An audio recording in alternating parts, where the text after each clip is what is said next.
What do we think about the NFC next year? No Sean Payton, potentially no Aaron Rodgers, potentially no Tom Brady.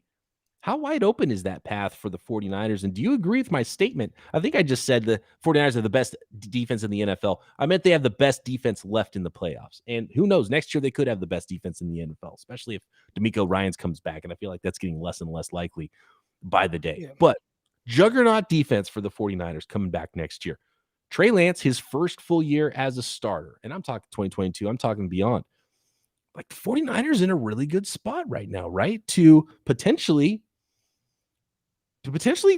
dominate even the NFC, right? You get these Yeah. guys out of there that are in the playoff.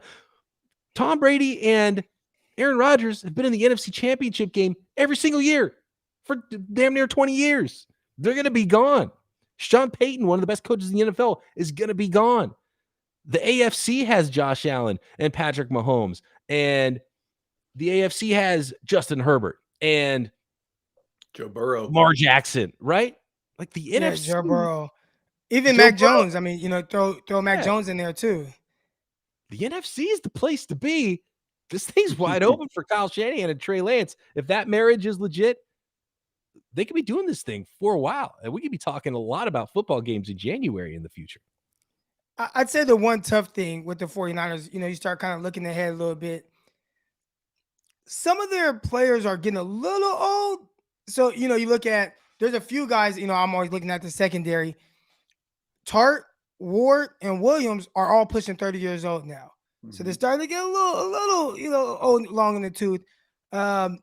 Armstead, not quite there, but, there are some guys where they're going to have to start figuring out, okay, what is the kind of replacement plan for some of these guys that have played good football for a lot of years, but now, and they've been contributing heavily to this great defense that we're seeing on the field right now. But as you get older, you start losing the step a little bit. Guys become more and more of a liability. Those are things that they're going to have to start to, figure out. Maybe, there's Hufunga, guys like that who will eventually step up. But that is one thing I kind of look at. It is prime for them to take over as long as Trey Lance is even serviceable, right? I mean, not to put down Jimmy G or anything that Jimmy G is, but you look, they're able to win playoff games with him averaging 120 passing yards a game, no touchdowns and like an interception. So if you can win with that with Jimmy Garoppolo, what's the bare minimum that Trey Lance can do and you still end up being a playoff team? I think the chances are pretty high that the 49ers get in the mix pretty much every year. Who are the young NFC quarterbacks? Kyler Murray, maybe. Right. Dak Prescott. Murray. Yeah, Murray and Dak, and Murray didn't end the season well. There's, Stafford and, I mean, who knows, maybe even Russell Wilson's not going to be around for very long in the NFC, even if he plays for a long time, but they're both in their 30s, Stafford and Russell Wilson. You've got some wild quarterbacks, but, nobody that's, like a team like the Bears, if Justin Fields turns out to be something, and they just hired their GM from the Chiefs today. So if they end up with the right head coach there, maybe they could be, in a similar situation to the 49ers, but they're further behind to start than Trey Lance's 49ers are in 2022. Take a look at the NFC South. I mean, who are there going to be 4 new starting quarterbacks? It's going to be the worst. It'll be the worst division in football if Brady retires. Yeah. But what if someone like Aaron Rodgers ends up on the Buccaneers? I think there's a 0% chance that the Packers would trade him to the NFC. I think he retires or he's in the AFC. Or he's on the What if he doesn't want to retire and he still wants to play? You think he'd sit out a year? Like he doesn't want to play on the Packers anymore.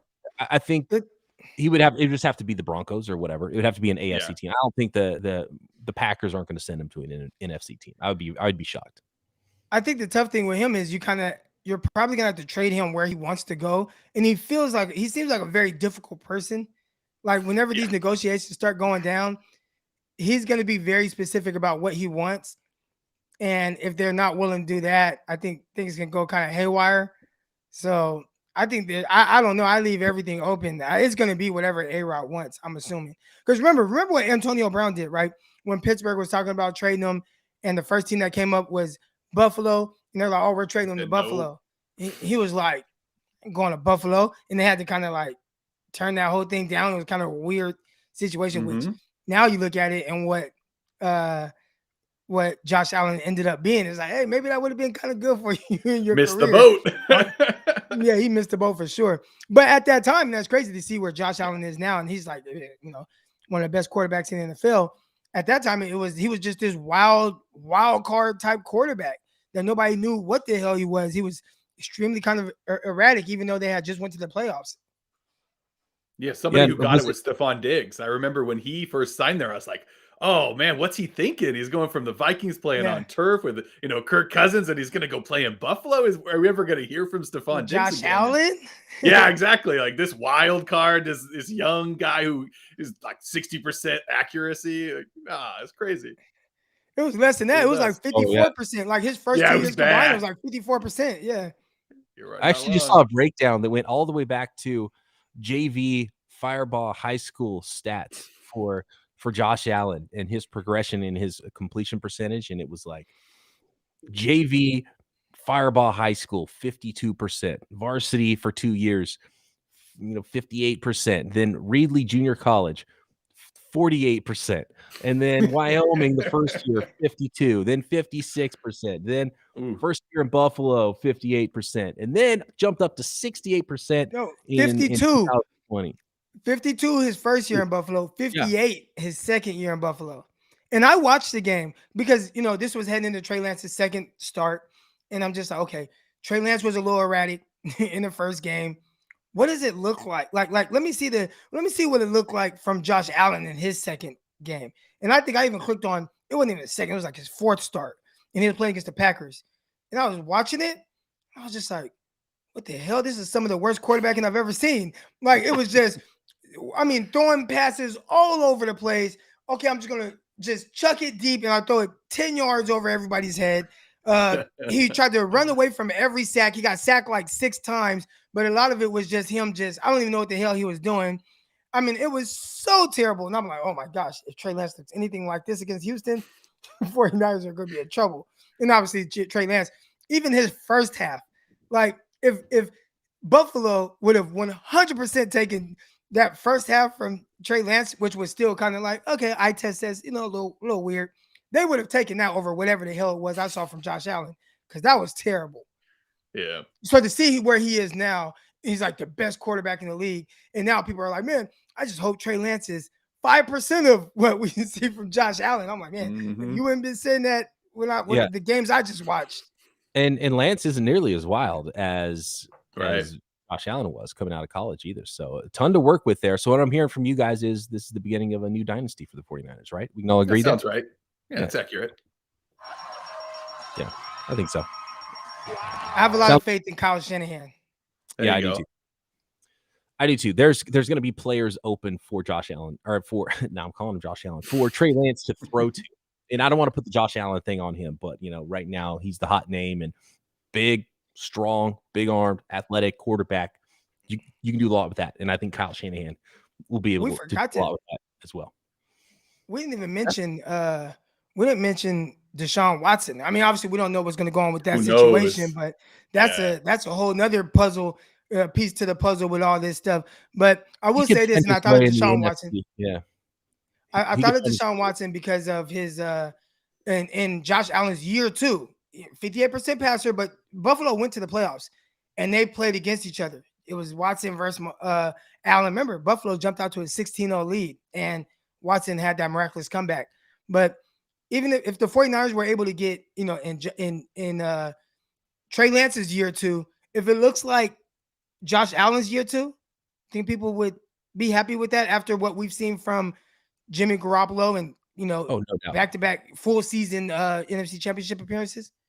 Yeah, because you would realize the sky's the limit and the ceiling would be just so much higher for the 49ers offense in that regard. Even if there's rookie mistakes and even if there's mistakes, you would see how much better it could potentially get. So it's exciting. So next year is going to be a heck of a lot of fun. And to answer the questions, and I keep getting them, and I had one on today's. Can you trade Jimmy Garoppolo if you win a Super Bowl? Yes, you absolutely can. And you can. I don't think they will. Oh, they will. They absolutely will. Nah. Real quick, guys. Here's Josh Allen's year 2 passing stats. Well, first of all, the team was 10-6, so that's awesome. He was a 58% completion percentage guy. He barely passed over 3,000 yards. It was 3,089 yards, 20 touchdowns, 9 interceptions. That's solid. But what were his rushing stats? I mean, he had 1,000 yards and 900. Let me another 10 touchdowns. Regular season. What are the rushing numbers at? This is year 2, 2019. Yeah. That's where he was valuable. Yeah. He just led my fantasy team to a championship, so I will forever love Josh Allen. Yeah. Mm-hmm. Okay, here we go. 2019 rushing stats. 510 yards, 9 touchdowns. Yeah. So 29 total touchdowns. Solid. 3,500 total yards. Take that. 49ers 10-7, maybe losing a wild card round, but Trey Lance does it. You guys are optimistic about the future. That's what you see. Yeah, absolutely. That defense, if that's the path that Trey Lance is on, and he does that well in his first full season as a starter, I think that would be a huge success and be really exciting times. Absolutely. With the 49ers defense, even if things don't go great and they lose, say, D'Amico Ryans and they lose some pieces and some older players, as you were talking about earlier, Croc, the 49ers will be in great shape as long as Trey Lance is not a bust. Like he's got to be okay. As long as he doesn't look like, oh my God, this guy's I think so far what he has shown, even with the Cardinals game, I didn't get the sense that this is a bust, right? No, like I never saw anything to where it's like this guy can't play football. There's no Jamarcus some of Russell these other guys.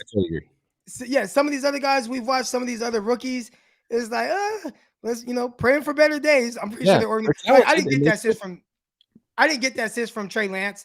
The sense I got early on, even in the Arizona game, was like, okay, like he still almost had 300 yards. Like it was a close game. Obviously, defense kept him in it, but it was like, okay, first game on the road against this team. Like, okay. And then you see the Houston game and you start to see him settle down and you see his ability, and it's like, he's going to be all right. He's going to be all right. Now just keep building on that. I think so. Yep. Absolutely. To the point where people were saying should he start against LA? To the point where people are like, we need to play him in this Packers game, right? Because they are optimistic from what they've seen. So I think that's